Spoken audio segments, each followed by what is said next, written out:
Hey friends, welcome back to my house.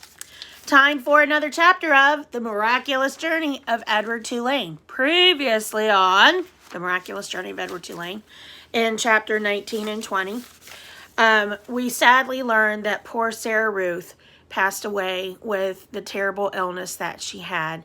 And Edward discovered an even deeper pain than he had ever felt before from the love that he had for her and losing her in such a sad way. He again feels like he's broken. He again feels like he's in despair, and he's back to that state of mind where he just doesn't care. And Bryce, after having argued with his father for trying to take poor little Sarah Ruth's body away to bury it, because Bryce had been the one caring for her and he had felt like she belonged to him and he wanted to look after things for her at that point. But the dad came back in and declared that she was his child and she took her. So with that, Bryce got Edward, if you remember, and he left for Memphis, Tennessee. And on their way to Memphis, Bryce made some plans, and he and Edward, he discovered a way to try and make some money using Edward. So, if you recall, he had Edward dance for Sarah Ruth. So he used that to try and make him some money. And if you recall, Bryce plays the harmonica.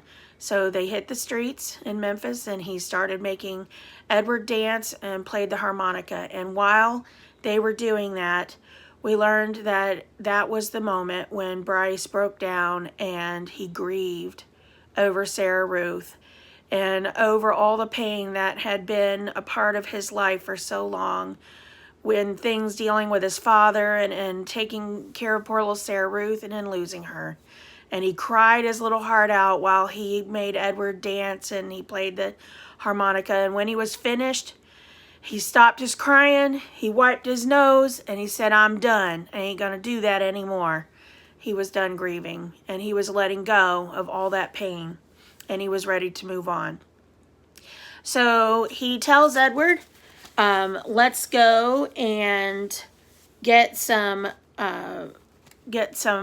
to eat, and that's where we last left off. So today, grab your papers and pencils, get ready to jot your thoughts while I read today's chapter. They're heading to a diner to get something to eat. We're going to see a big event that's going to happen in this diner. Every chapter of this book, that's why I love this book so much.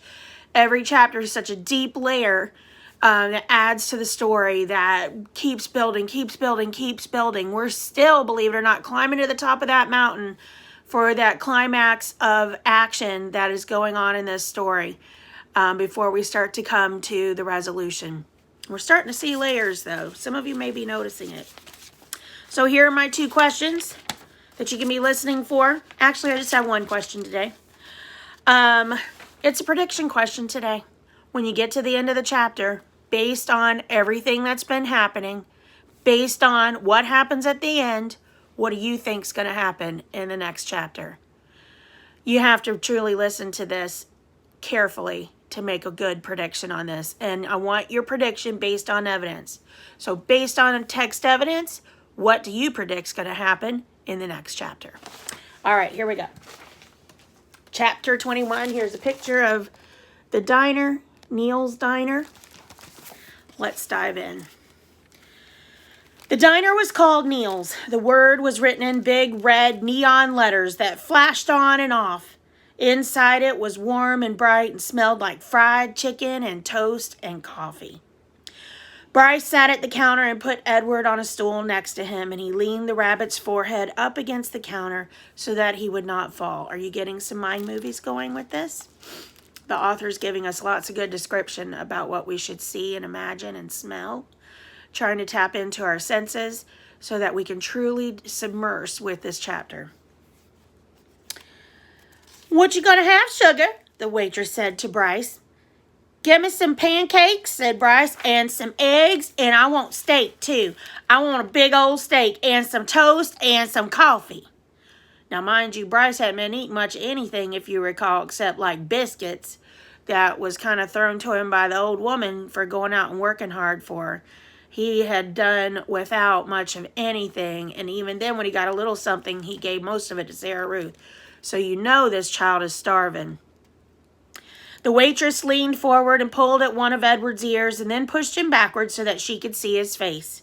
"This your rabbit?" she said to Bryce. "Yes'm, he's mine now. He belonged to my sister." Bryce wiped at his nose with the back of his hand. "We're in show business, me and him." "Is that right?" said the waitress. She had a name tag on the front of her dress. "Marlene," it said.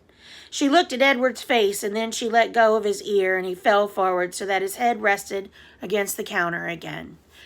Now, I wonder if this is connecting to Edward a little bit, because remember, he always liked to be sat where he could see above the table, and he had never experienced that until he was with Nellie and Lawrence. So I wonder what might be going through Edward's thoughts when he can't see anything. "Go ahead, Marlene," thought Edward. "Push me around. Do with me as you will. What does it matter? I'm broken.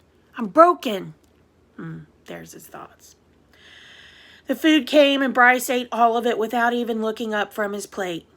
"Well, you was hungry for sure," said Marlene as she cleared away the plates. "I reckon show business is hard work." "Yes'm," said Bryce. Marlene tucked the check under the coffee cup. Bryce picked it up and looked at it, and then shook his head. "I ain't got enough," he said to Edward. "Ma'am," he said to Marlene when she came back and filled up his coffee cup, "I ain't got enough." "What, sugar?" "I ain't got enough money." She stopped pouring the coffee and looked at him. "You're going to have to talk to Neil about that." Neil, it turned out, was both the owner and the cook. He was a large, red-haired, red-faced man who came out of the kitchen holding a spatula in one hand. "You come in here hungry, right?" he said to Bryce. "Yes, sir," said Bryce. He wiped the back of his nose with his hand. "And you ordered some food and I cooked it and Marlene brought it to you, right?" "I reckon," said Bryce. "You reckon?" said Neil. He brought the spatula down, whack, hard on the countertop. Bryce jumped. "Yes, sir. No, sir." "I cooked it for you," said Neil. "Yes, sir," said Bryce. He picked Edward up off the stool and held him close. Everyone in the diner had stopped eating. They were all staring at the boy and the rabbit and Neil. Only Marlene looked away. "You ordered it. I cooked it. Marlene served it. You ate it. Now," said Neil, "I want my money." He tapped the spatula lightly on the counter. Bryce cleared his throat. You ever seen a rabbit dance?" he asked. "How's that?" asked Neil. "You ever before in your life seen a rabbit dance?" Bryce set Edward on the floor and started pulling the strings attached to his feet, making him do a slow little shuffle. He put his harmonica in his mouth and played a sad song that went along with the dance. Somebody laughed. Bryce took the harmonica out of his mouth and said, "He could dance some more if you want him to. He could dance to pay for what I ate." Neil stared at Bryce, and then without warning he reached down and grabbed hold of Edward. "This is what I think of dancing rabbits," said Neil, and he swung Edward hard by the feet, swung him so that his head hit the edge, whack, of the counter hard. There was a loud crack. Bryce screamed, and the world, Edward's world, went black. That's the end of chapter 21. Based on text evidence, based on the events you heard today, what do you think is going to happen next? I love you guys. See you in tomorrow's chapter. Bye.